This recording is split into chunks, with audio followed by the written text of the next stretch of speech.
Bonjour à tous, aujourd'hui je vous emmène chez Lison Decaune. Elle est maître d'art en marqueterie de paille, un métier peu connu. Elle va me faire découvrir ce métier et me faire visiter son atelier.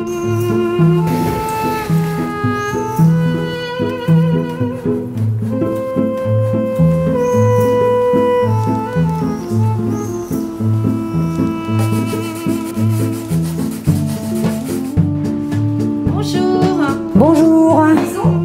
Oui, absolument. Bonjour, bienvenue dans l'atelier de marqueterie de paille. Donc. Ah ben la marqueterie de paille. Alors expliquez-moi un peu l'histoire de la marqueterie de paille. Alors, la marqueterie de paille est un parent pauvre de la marqueterie de bois. Ouais. C'est-à-dire que ça a commencé à être à la mode parallèlement à la marqueterie de bois. Et les gens qui ont travaillé la marqueterie de paille étaient en général des gens qui n'avaient pas les moyens de travailler les plaquages en bois, qui étaient chers à l'époque. Donc ça veut dire que ça a été travaillé par des religieux qui n'avaient pas de quoi broder du fil d'or et qui brodaient du fil de paille, parce que la paille, c'est jaune comme de l'or.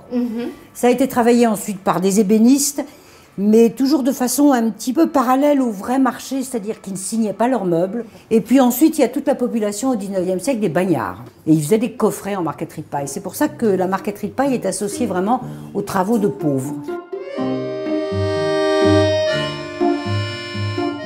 Ça, c'est typique, un coffret de bagnard. Et effectivement, quand vous voyez un coffret comme ça, vous ne pensez pas forcément de la paille. Donc voilà le coffret, on l'ouvre. À l'intérieur, il y a les couleurs d'origine, comme ça a été protégé. Et voilà, et on a un coffret en marqueterie de paille. C'est exceptionnel, là. Et puis c'est pas fini, parce qu'il y a un étage en général.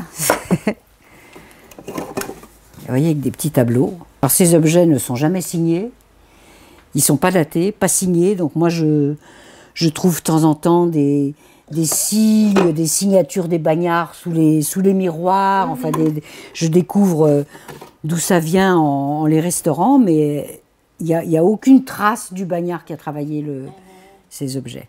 Donc des bateaux, parce qu'en général les bagnes étaient au bord de l'eau.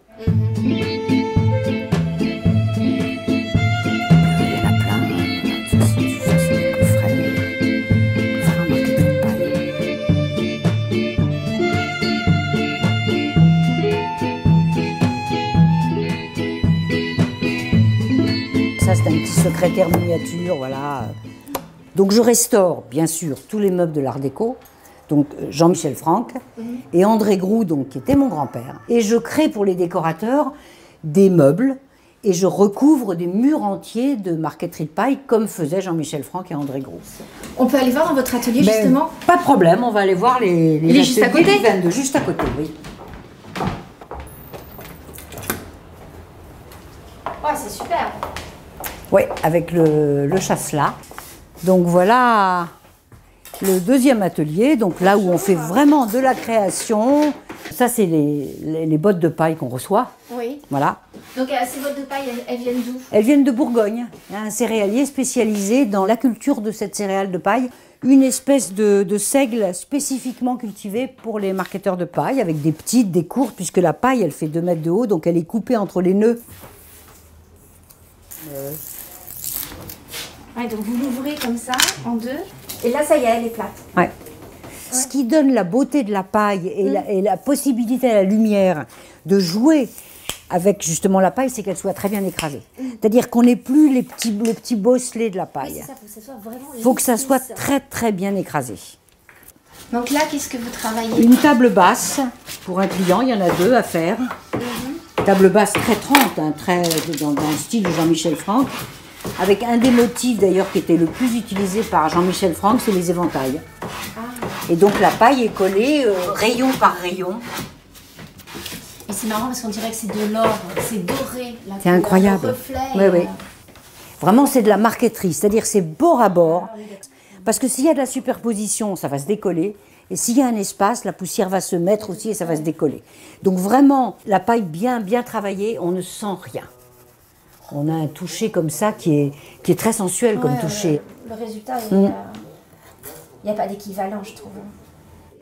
Je me souviendrai toujours de la réflexion que m'avait fait un journaliste. La première exposition que j'avais faite à la bibliothèque Forney sur la marqueterie de paille. J'avais réuni 300 objets en marqueterie de paille du 17e jusqu'à des choses d'aujourd'hui. C'était magnifique, c'était vraiment une belle exposition. Et j'appelle un journaliste et je lui dis, venez, il y a une exposition sur la marqueterie de paille, il n'y en a jamais eu, on n'a jamais vu tous ces objets. Oh mais ma petite dame, qui voulez-vous que ça intéresse la marqueterie de paille?